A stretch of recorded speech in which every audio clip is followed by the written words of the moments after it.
everybody, it's me Margaret here with a tutorial on how to add a crochet edging or border to your Addi knitted projects. Mikey of the Crochet Crowd has demonstrated a way to do a crochet bind off, which would be a great foundation to continue on with your crochet, but I find it far too tedious. I would consider this demonstration, however, to be the proper way to do it, so I'm including the link in the description box. However, if you prefer shortcut methods like I do, then continue watching.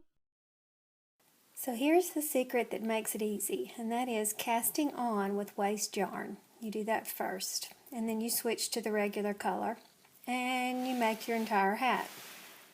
Bind off at the top the way you want to. I just did a gathered bind off. For this one it was 65 rows.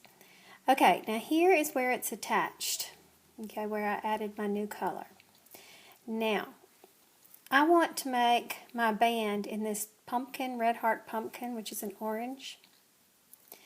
So what I'm going to do is take a crochet hook, and in this case it is a 5.5 millimeter or an eye hook. I'm still experimenting with this. You can get different stretches on your band by changing your hook. This is the one I'm liking at the moment. Alright.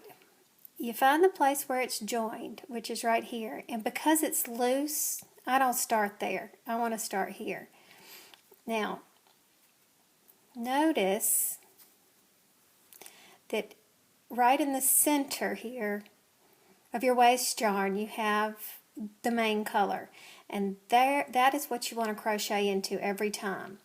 Okay, so I'm going to take not this one because it's loose. I'm going to end with that one. I want to establish a base first. And I'm going to put my crochet hook in here and pull some yarn up.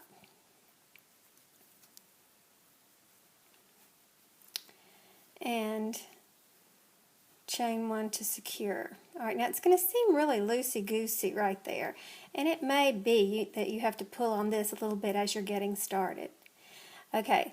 Then I chain one because I'm starting a single crochet row. And then you pretty much just single crochet across as you normally would, hitting each one of these loops of main color that are located inside the waste yarn. And you go all the way across, setting your base of single crochet. I'll meet you back. Alright, I've gone all the way around and I have 2 more stitches to do. But here's where the join is. So what I do is when I get to the next to last one, I put the loose thread over my hook as well. Okay, before I do the stitch. I just kind of crochet over it, in other words.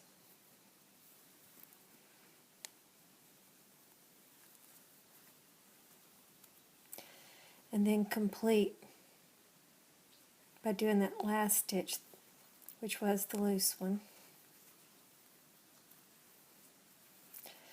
And then I join over here. This was my chain up. This is always so tricky for me. I look at the stitch and I go right above the stitch. And basically you